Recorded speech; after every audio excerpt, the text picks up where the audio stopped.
the faint, hollow chime of a successful digital transaction. It takes exactly 0.8 seconds. 2 taps on the side of a glass screen, a quick flash of biometric light mapping your exhausted face in the dark, and the money is gone. You didn't feel a single thing. No physical cash changed hands. No leather wallet was open. Just a tiny, synthetic vibration and a green check mark validating your existence at 11:42 p.m. on a Tuesday night. Welcome to the pinnacle of modern financial manipulation. It doesn't look like a scam. It looks like convenience. Look at Carter. He's sitting in his least luxury SUV, idling in the drive-thru of a premium coffee chain. He makes $85,000 a year. By every statistical measure of human history, Carter is royalty. But if the engine of that vehicle blows a gasket tomorrow, Carter is financially ruined. He is what the system calls premium broke.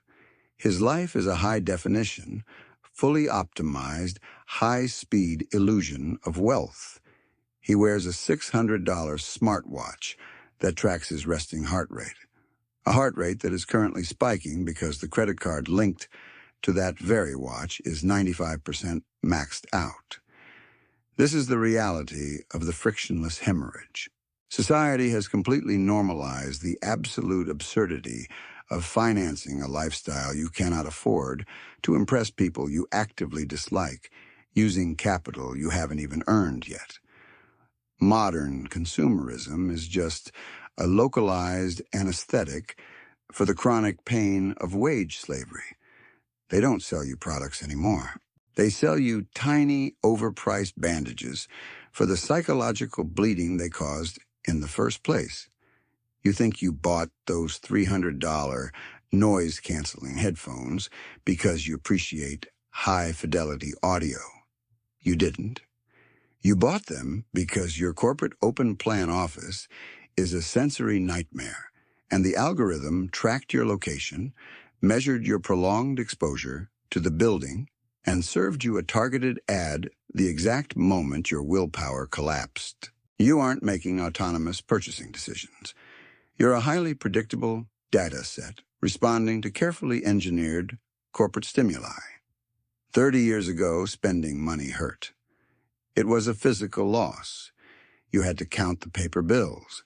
You had to watch your stack shrink. That psychological pain was a natural defense mechanism against going broke. But Wall Street and Silicon Valley realized that pain was bad for their quarterly earnings. So they spent trillions of dollars to cure it. They eradicated the friction. They digitized the currency. They made spending money as effortless as breathing. And in doing so, they turned the average worker into a financial bleeder. You don't buy a car anymore. You buy a monthly payment. You don't buy a phone. You lease it through your carrier. You don't even buy food anymore. You pay a 30% premium to have an app deliver it to your door because you're too emotionally drained from a 40-hour work week to boil water. Your entire existence has been carved up into $15 monthly subscriptions. Death by 1,000 digital cuts. The banks aren't lending you money because they believe in your future. They're extending your credit limits because they mapped your psychological profile. They know that a tired, stressed, overworked human being will always choose instant gratification over long-term stability. They built the perfect cage, painted it with neon lights, and convinced the pack that running on the wheel was a sign of success. But the most terrifying part isn't that Carter is bleeding out financially. The terrifying part is the invisible architecture that convinced him this hemorrhage is perfectly normal. And once you see the exact mathematical algorithm they use to keep you tired and compliant, you can never unsee it. They call it user experience. A multi-billion-dollar industry dedicated to a single, predatory goal, making sure your brain never has a chance to tell your hands to stop. Look at the physical evolution of spending. We went from counting gold to counting paper to swiping plastic. And now? You don't even need to move your arm. You just look at your phone. They removed the physical act of relinquishing wealth because physical acts trigger psychological hesitation. Every time you double-click that side button to pay for a $30 delivery, you bypass your prefrontal cortex. The logic center of your brain is put on standby while your biometric data authorizes a transfer of hours from your lifespan to a tech conglomerate's balance sheet. They understand decision fatigue better than you understand your own mind. After 40 hours of pretending to respect a manager you despise, your willpower reservoir is bone dry. You don't have the mental bandwidth to calculate long-term trajectories. You just want a temporary rush of synthetic joy. So you buy the premium subscription. You order the luxury meal. Modern convenience is nothing but a Trojan horse for corporate extraction. If an institution spends millions of dollars to make it easier for you to part with your capital, they aren't upgrading your lifestyle. They are sharpening the blade. You think you're rewarding yourself. You aren't. You're funding your own exhaustion. The digital wallet is the ultimate frictionless bait, and the modern consumer is just a pack animal that doesn't even have to press a lever anymore. They just stare at a screen, and the cage locks itself around their future wages. Phase 1. The algorithm of exhaustion. The enemy isn't just the bank anymore. The enemy is the behavioral psychologist sitting in a glass office, studying the eye-tracking data of your late-night scrolling. They know exactly how many milliseconds of delay it takes for a consumer to abandon a cart. They recognize that the tiny, uncomfortable moment where you have to type in a 16-digit credit card number was saving millions of people from ruin. That friction was a lifesaver. It gave you 30 seconds to look in the mirror and ask if you actually needed it. So they killed the friction. They linked it to your thumbprint. They reduced the transaction time to 0.8 seconds. When you hand over a $100 bill, you feel the weight of the paper leaving your palm. Your brain processes it as a loss.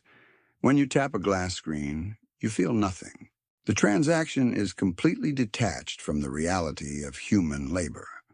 We have a generation walking around with crippling consumer debt, living paycheck to paycheck, but feeling completely insulated from the danger because the apps on their phone have friendly corners and pastel colors.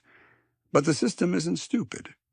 They know frictionless spending creates a massive illusion of purchasing power, and to keep you from waking up, they designed the most vicious mathematical mechanism in human history to ensure you never catch up. Let's talk about the math they desperately hide behind those colorful digital graphs on your banking app. You look at your phone, and the interface is designed to blend your actual checking balance with your available credit. They put the numbers right next to each other. That is not an accident of web design. That is a calculated psychological attack. The modern definition of financial slavery is a six-figure salary heavily leveraged against a $70,000 credit limit. Society tells you that having a high credit limit means you are trustworthy. It doesn't. A high credit limit just means the algorithm calculated exactly how much rope you need to hang your future self without breaking the branch. Carter looks at his bank app. He has $800 in his checking account, but right below it, glowing in friendly green pixels, is a $25,000 available balance on his premium rewards card. His exhausted, friction-bypassed brain doesn't see a debt trap. It sees $25,000 of phantom liquidity. He feels safe. He feels insulated. This is the phantom liquidity trap. The system has successfully convinced an entire generation of workers to confuse borrowing capacity with actual wealth. You don't have 25 grand, Carter. You have negative equity wrapped in a synthetic feeling of security. You are walking a tightrope over a concrete floor, and the bank just convinced you that the shadow of a safety net is a mattress. Let's run the actual numbers on this frictionless lifestyle. You tap your phone for a $200 dinner to medicate your Friday night stress. You put it on the card because it yields 1.5% cash back. You think you're gaming the system. You are the system's favorite type of idiot. If you carry that $200 balance at 24% annual interest, making only the minimum payments, that dinner doesn't cost you $200. It costs you hundreds more over the years it takes to clear. But that's just the surface-level damage. The real mathematical slaughter is the opportunity cost. If you had invested that $200 into a standard index fund over the next 3 decades, that single mediocre Friday night steak just cost you thousands of dollars in future equity. You are literally eating your own retirement because an app made it too easy to pay. Every time you leverage debt for depreciating comfort, you are signing a temporal contract. You are legally binding your future self to work hours you haven't lived yet, just to pay for a dopamine hit you've already forgotten. The credit limit is just the length of the leash inside the maze. They give you a long leash so you feel free, but the moment you stop running, the collar chokes you. Phase 2, the phantom liquidity trap. They don't want you to default. Defaulting is bad for business. If you go bankrupt, they lose the principal. The banking sector's ultimate wet dream is a consumer who is perpetually stressed, perpetually spending, and perpetually making the minimum payment. They want you bleeding just enough to stay weak, but alive enough to keep pulling the plow. This is why the friction was removed. If you actually sat down and calculated your negative cash flow, you would panic. You would cut up the plastic. You would stop financing phones and cars and luxury-delivered meals. But the 0.8-second transaction time prevents the panic from setting in. The speed of the swipe outpaces the speed of your logic. You are being financially manipulated on a biometric level. They use your own fingerprint to authorize your slow economic suicide. You are exchanging finite, irreplaceable hours of your human existence for the right to maintain an illusion of status. You aren't middle class, you are a high-revenue peasant financing a digital cage. And unless you radically alter your mathematical reality, the algorithm will extract every last cent of your equity before you even realize you're playing a rigged game. Phase 3. The calculus of surrender. The math is undisputed. You cannot out-earn a frictionless spending habit. It does not matter if you get a raise. It does not matter if you get a promotion. If your psychological defenses are bypassed by targeted ads and instant biometric payments, your expenses will rise to meet your new income. That is the law of the algorithm. They will just increase your credit limit. They will upgrade your card from gold to platinum to black, feeding your ego while silently raising the interest rate. They will send you push notifications on the exact day your direct deposit hits, because they know you feel temporarily rich for about 48 hours. It is a mathematical certainty that if you do not introduce deliberate, painful friction back into your financial life, you will work until your physical body gives out. The only way to defeat a machine designed to bypass your logic is to build a concrete wall between your impulse and your capital. You have to reintroduce the pain of spending. You have to embrace the friction. If the matrix wants you to buy with a glance, you force it to wait. You delete the saved credit cards from your phone. You turn off the facial recognition for your wallet. You make yourself type out the 16 digits every single time you want a synthetic dopamine hit. That 30-second delay is where your financial survival lives. That's the window where your prefrontal cortex wakes up and asks if this transaction is necessary, or if you're just bleeding out to self-medicate a miserable week. Convenience is the tax the middle class pays for a false sense of luxury. True power is the absolute refusal to be optimized. Look at the premium broke individual. They walk around with a glowing smartwatch, tapping on terminals, funding their own exhaustion to look successful to strangers. Now look at the architect of stealth wealth. They operate strictly in the shadows. They understand that the highest form of social currency is total social irrelevance. The financial system built a digital maze lined with synthetic bait, where the trapdoors open the exact moment you look at them. The only way to starve the maze is to intentionally break the biometric lock and refuse the convenience of the open door. Phase 4, the architecture of deliberate friction. You need to become aggressively hostile to your own comfort. Stealth wealth isn't about hoarding pennies. It's the ruthless redirection of capital from depreciating comforts into compounding fortresses. It's the unbreakable smirk you have when you drive a 7-year-old vehicle with faded paint, knowing the title is sitting in a safe at home, while the guy next to you is sweating over an $800 payment for a leased sedan the bank can legally repossess on a Tuesday. You want the brutal truth about the title of this video? Yes, you are being financially manipulated. But that manipulation only works if you willingly surrender your friction. The moment you sever the tie between your face and your bank account, the illusion shatters. You suddenly see the $30 delivery meals and targeted late-night ads for what they truly are. An extraction method designed to keep you chained to a desk. You need the most terrifying weapon a modern consumer can possess: negative optionality. And make it physically exhausting to spend your own money. Phase 5, the unseen sovereign.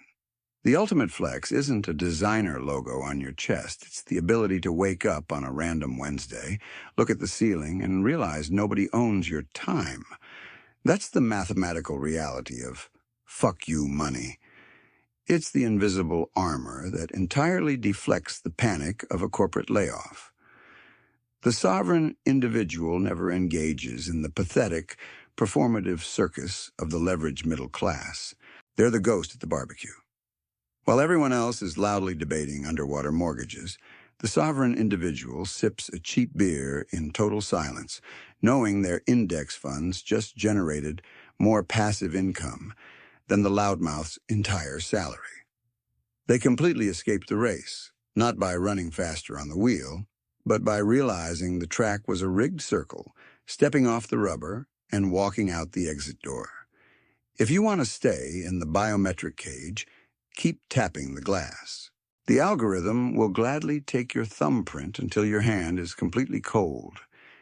But if you're ready to introduce the friction, hit the like button, subscribe, and join the ones finding the way out.